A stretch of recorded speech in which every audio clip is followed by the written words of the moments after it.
Good morning students, myself Jyoti Rathore and here I am welcoming you all in the class of English for class 11th. So student, this is supposed to be your first class. You have waited a lot for your result, I know that. Up to whole July you were waiting and 15th of July you got your result. But congratulations, you all have done well. But now for 11th also you have to study a lot. Clear? So as a class teacher of class 11th, I am welcoming all of you. Now children, we are going to start our chapter today. First of all, before starting the chapter, I just want to explain you few things which you have to go ahead before planning your lessons. Okay? So children, these are the things which are deleted chapters. Because you all know, because of this COVID pandemic, you people can't study each and every point, each and every chapter. So some of the chapters are deleted because already too much time is wasted. Clear? So your nearly 30% portion is deleted by CBSE.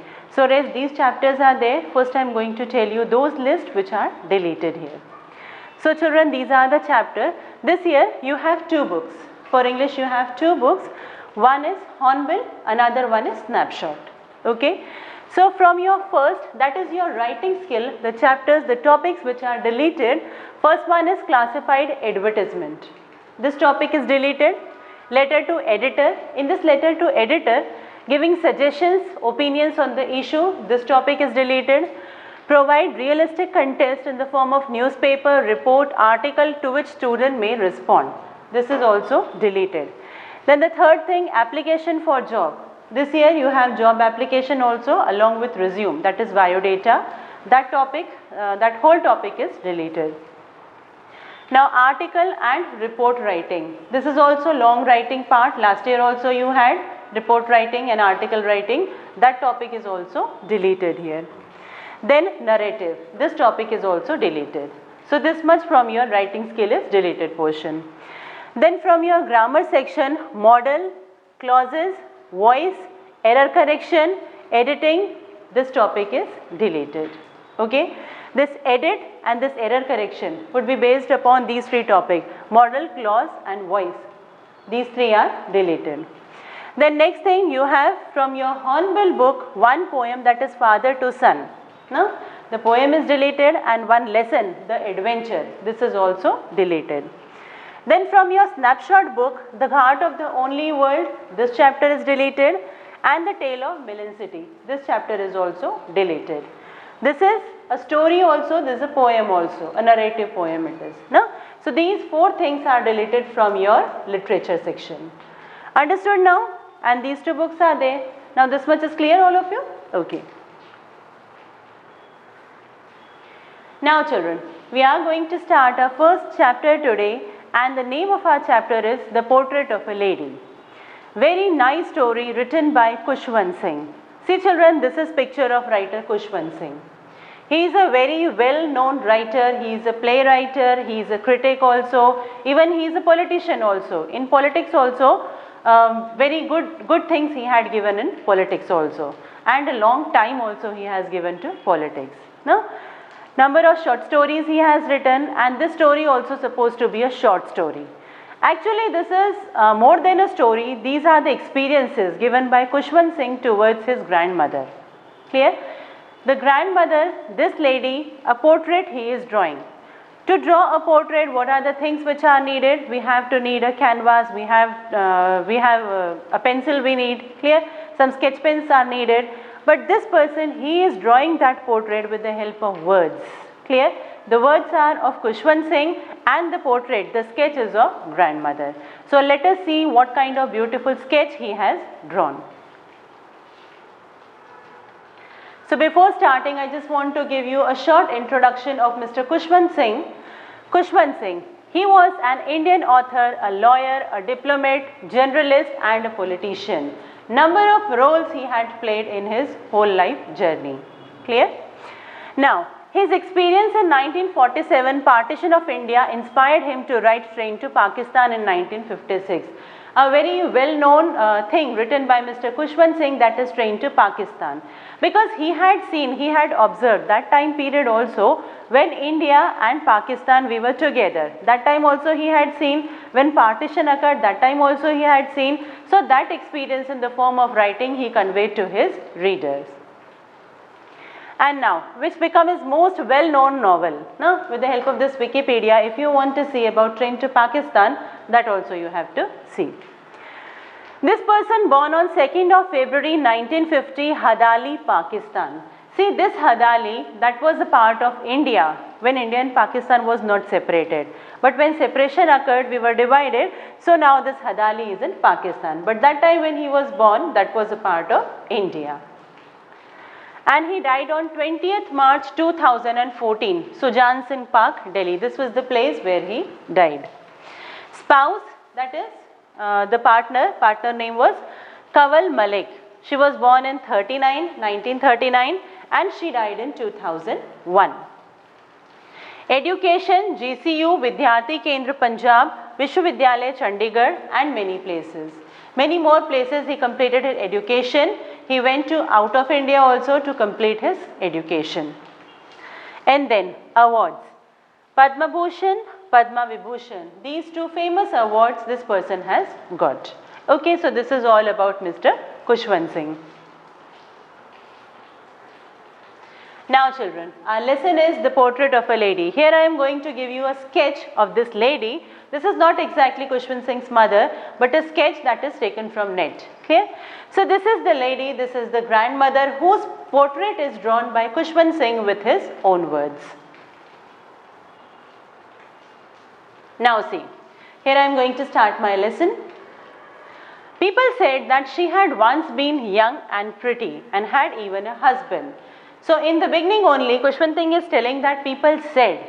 No, this is not the thing Khushwant Singh is telling, but some of the people they are telling that this grandmother once she was very young and very pretty. Clear? Even during the early ages, that is during the age of 18, 19, up to the age of 40, the lady is supposed to be very young, very pretty.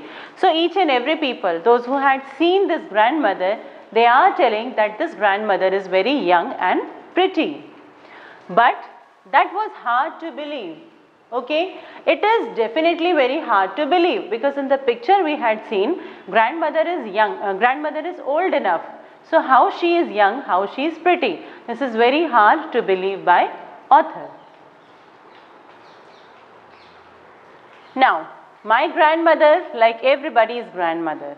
Okay, see when we are imagining our grandmother, no, what type of grandmother we have? Definitely a very old lady, no, with grey hairs, with wrinkled face, no, used to love us and love us more than our parents. Even because of these grandparents, most of the child they are spoiled.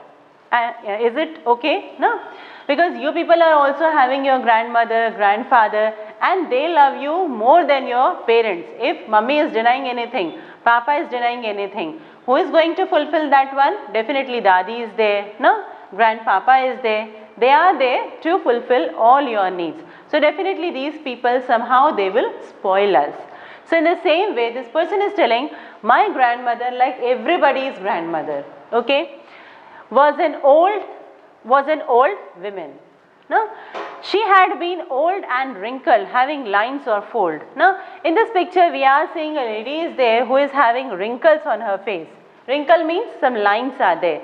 When people that is more than 50, when people are getting more than 50, so definitely such kind of lines occur upon the face. This is overall wrinkle. So she is having wrinkled face, she is having lines on her face, and for the 20 years that I had known her, because since this 20 years, this author, he is knowing grandmother, and from last 20 years, she is as it is. She has wrinkled face. Now, my grandfather's portrait hung above the mantelpiece in the drawing room. Now, here I am showing you a picture. This is the picture of mantelpiece, and above this mantelpiece, a picture is hung over there. Now, this is the picture supposed to be grandfather's picture. No? Above the mantelpiece in my drawing room, it is there. He wore a big turban and a loose fitting clothes. Turban, usually these Punjabi male person, they used to wear turbans. In Rajasthan also people are wearing turban, but this is the identity of Punjabis. Khushwant Singh, he belongs to Punjabi family. Okay, so the grandfather, he is wearing a turban on his head, and his long white beard covered the best part of his chest. Long beard this person is having, and with this long beard most of the part of his chest is covered.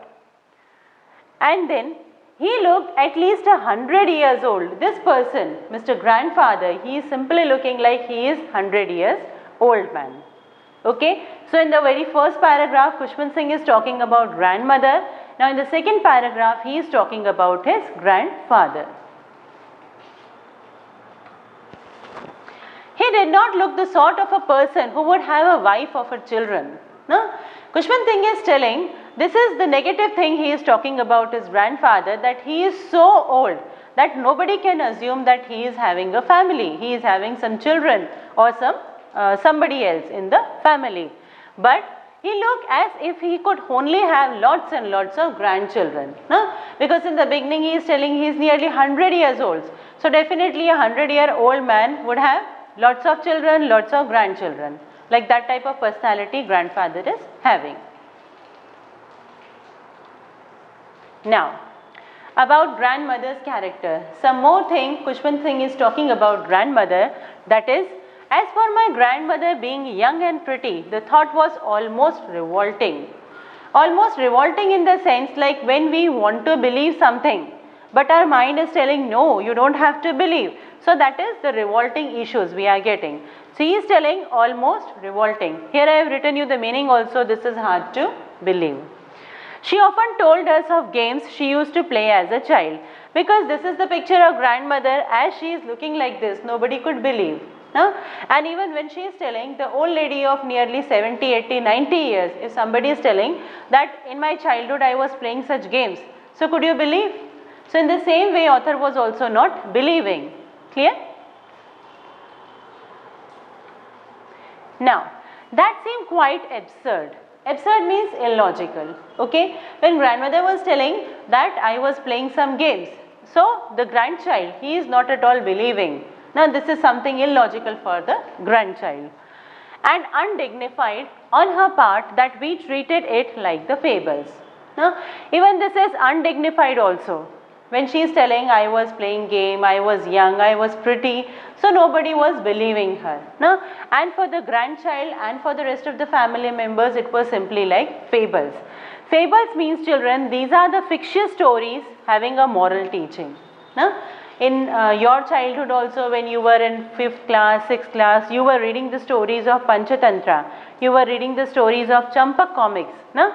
That time those things which are there in the comics, you simply can't believe. No? Like one big king was there, he had done that, he had done that. No? Even some Chiku Bandar was there, that monkey he supposed to did this one, that one. So it was hard to believe. In the same way, these things were illogical for the grandchild and he was not even believing on it. No? So it was simply like the fables. Now, she had always been short, fat and slightly bent. The old ladies, the old people, they supposed to be bent also. No? Their backbone was bent enough. So she is short in height, she is bent enough and she is even fatty also. And then her face was a crisscross of wrinkles running from everywhere to everywhere. On her face also even these lines are clearly shown. This side also, this side also, this side also, this side also, everywhere. It was crisscross of wrinkles. And then, no was certain that she always been as we had known her. And nobody was believing. If somebody is telling my grandmother was very pretty, she was very young, nobody was sure, nobody was believing on this point. Old, so terribly old. Now the narrator is using this word terribly. Terribly means very horribly. No? She is too old. No limit was there that how old she is, but she is too old. That she could not have grown older. No? Now more than this, no old age would be there. She would be as it is for next 20 years also, for past 20 years also, this time also she would be as it is. And had stayed at the same age for 20 years. For next 20 years, if narrator is going to see her, she would be as it is. She could never have been pretty, but she was always beautiful. See, this word pretty and beautiful, we are thinking that these words are almost similar. The lady who is supposed to be pretty, she is beautiful. But in this case, narrator is telling she is not even pretty, but was always beautiful. Now, two contrary things he is talking about. By this physical beauty, she is not at all beautiful, but her inside beauty, that makes her so beautiful. Now, how much beautiful she is, that much thing narrator is telling us in our next thing. And then, now, she hobbled in an awkward way about the house in a spotless white with one hand resting on her waist to balance her stoop and the other telling the beads of rosary. Now in this one you are saying that one hand is there, back side, that is to balance a stoop. Stoop means the back portion, and even one hand is there which is telling the beads of rosary. So she used to walk like this, this and this, but when she is balancing her stoop, that time also she is counting the beads of rosary. Now you children, you have to find out that two characters are there. Physically she is not at all balanced one, but emotionally, but internally, no? In her mind every time God counting is there. She used to count her beads, no? And then her silver locks were scattered untidily over her pale puckered face and her lips constantly move in inaudible prayer. Now in this picture we are seeing a lady who is folding her hand, who is joining her hand in front of God. Her silver scattereds are there, no? These, the color of her hair, that is silvery color. So the silver scattered are there, even the lips are busy in inaudible prayer, inaudible in the sense silent prayer. When we are praying in front of God, when we are praying in church, in temples, so that time we never shout, no? We never, that type of prayer what we are having, that is inaudible prayer. So she is also doing inaudible prayer. Grandmother, author's grandmother, she used to do such type of things. And yes, she was beautiful. Now in the last line, author is telling yes, she was beautiful. That means these are the qualities that makes her so beautiful. And then, she was like the winter landscape in the mountains, an expanse of pure white serenity and breathing peace and contentment. Now lot of picturization upon this grandmother. He is comparing his grandmother with this beautiful landscape. No? I think all of you have seen the picture of mountains which are covered with snow, and many of you have visited also some of the places. Now you can imagine the picture, how beautiful it looks. No? Purely white, peaceful, content, that type of picture is there. When narrator is seeing the grandmother's face, that time he is feeling the same thing. No? Like the pure white serenity, so pure, white, clear, like she is wearing the white sari, even peace is there, even she is busy with her beads. So that type of peace upon grandmother's face. Same thing he had seen on the mountain also. And now, so up to here we had seen grandmother's character. In the beginning he is telling us about his grandmother, his grandfather, and then he is telling what type of lady grandmother is. Now from this part he is telling us the things that what is going to be happen in his life. This is the first picture, the first phase of grandmother and grandchild's relationship. Okay. So now, because this whole lesson children divided into three phases, three stages of grandmother and grandchild's relation. So this first phase I am going to introduce you. Okay. Now this is the first phase. See, some pictures are there. With this picture it is clearly shown that these are the picture of a child who is doing different kind of activities. Now narrator is telling, my grandmother and I were good friends. This is the first person narrative because this is written as I. Everywhere he is using I, that is the experience of this author, Mr. Khushwant Singh. And it is called as first person narrative also. Now he is telling that my grandmother and I were good friends. Were in the sense, maybe grandmother is not there with the child now, maybe she is dead, maybe the author also dead, so that is why he is using were. So both the child and the grandmother, both were very good friends. My parents left me with her when they went to live in the city. No? Because parents, they were busy in the city, they have to adjust themselves. That is why they thought so that this child would be there with grandmother only. So now the child is living with grandmother. We were constantly together. So the narrator is telling we were constantly together. No? And now, she used to wake me up in the morning and get me ready for the school. Now the basic first activity of the child is to get up. No? And who is helping the child? Grandmother is helping. Okay? So this is the first thing the grandmother is doing for the child. She used to wake him. And after waking him up, the next activity to make him ready for the school. Now here in the picture we are seeing the child is getting up, the child is going to school, the child is having the satchel with him. So everything is going on. First activity up to the last activity of the day, everything is done by grandmother. Clear? Now, she said her morning prayer in a monotonous way. Monotonous, usually children, like your life supposed to be a monotonous life. Every day you are getting up, coming to school, going back, having tuitions, having your food, clear, everything is done. So your life supposed to be monotonous one. When your parents are telling, okay, this vacation we are going to Delhi, we are going this place, that place. So that is an enjoyable movement for you. But every day's work, that's supposed to be a monotonous thing. Clear? So here author is telling that she said her morning prayer in a monotonous way. Every day the grandmother used to sing and sing and sing. Same thing every day. So that same prayer would be a monotonous prayer for author.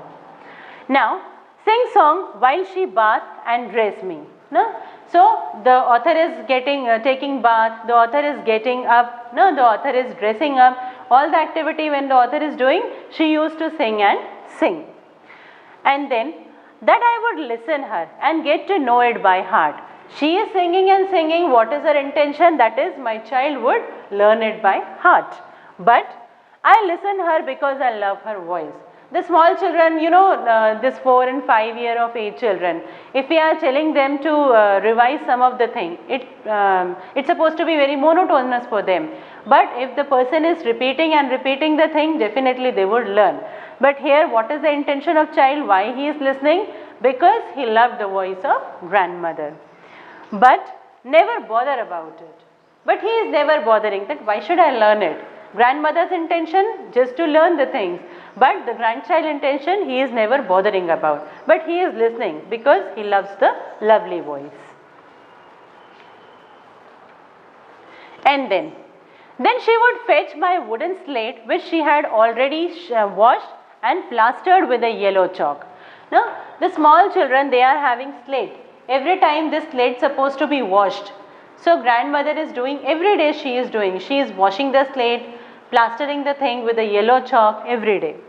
And then a tiny earthen ink pot and a red pen. Tie them all in a bundle and hand it to me. Now, all these common activity of this grandchild she is doing. She is collecting all the things, tying all the things together and giving the child. And then, after a breakfast of thick stale chapati, stale means the chapatis which are not fresh. Now, like yesterday night we had made some chapati, so for morning it's supposed to be stale one. So, some stale chapati she had taken with a little butter and sugar spread on it. Even in the villages, this is supposed to be a common breakfast. Nowadays, this is the modern time, people are having bread with them, they are buttering the things, clear? But in the villages, like stale chapatis were there and those stale chapatis would be the breakfast. In the same way, she is spreading some sugar on it, she is spreading some butter on it and that she is giving the child. We went to school. So, after having this breakfast, me and my grandmother, we were going to school. And then, she carried several stale chapatis with her for the village dogs. Now, these chapati, not only for the child, but for dogs also, that she had taken along with her. Clear? When they were going, so she is spreading all those chapatis. Now, my grandmother always went to school with me. Now, this is the habit of grandmother. She used to come with the child. Because the school was attached to the temple and this was the reason. Because the temple was there, nearby a temple was there. The priest taught us the alphabet and morning prayer. Priest means we are talking about the Pandit people of villages. In villages, usually these people are supposed to be the teachers. So that priest was there and he was teaching what? He was teaching morning prayers also and alphabets also to the students. And then, while we children sat in the row on either side of the veranda singing the alphabet of prayer in chorus, my grandmother, she sat inside reading the scripture. When we children, we were busy in our teaching work, our teacher also busy with us, that time grandmother, she was sitting in the temple. And what she was doing, how she was spending her time, she was reading the scriptures. Scriptures means the holy book. No? Different religion are having different holy books, like Gita is there, Quran is there, Bible is there.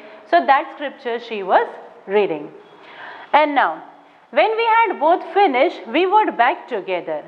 No? Me and my grandmother, both of us were finished, that time we went back.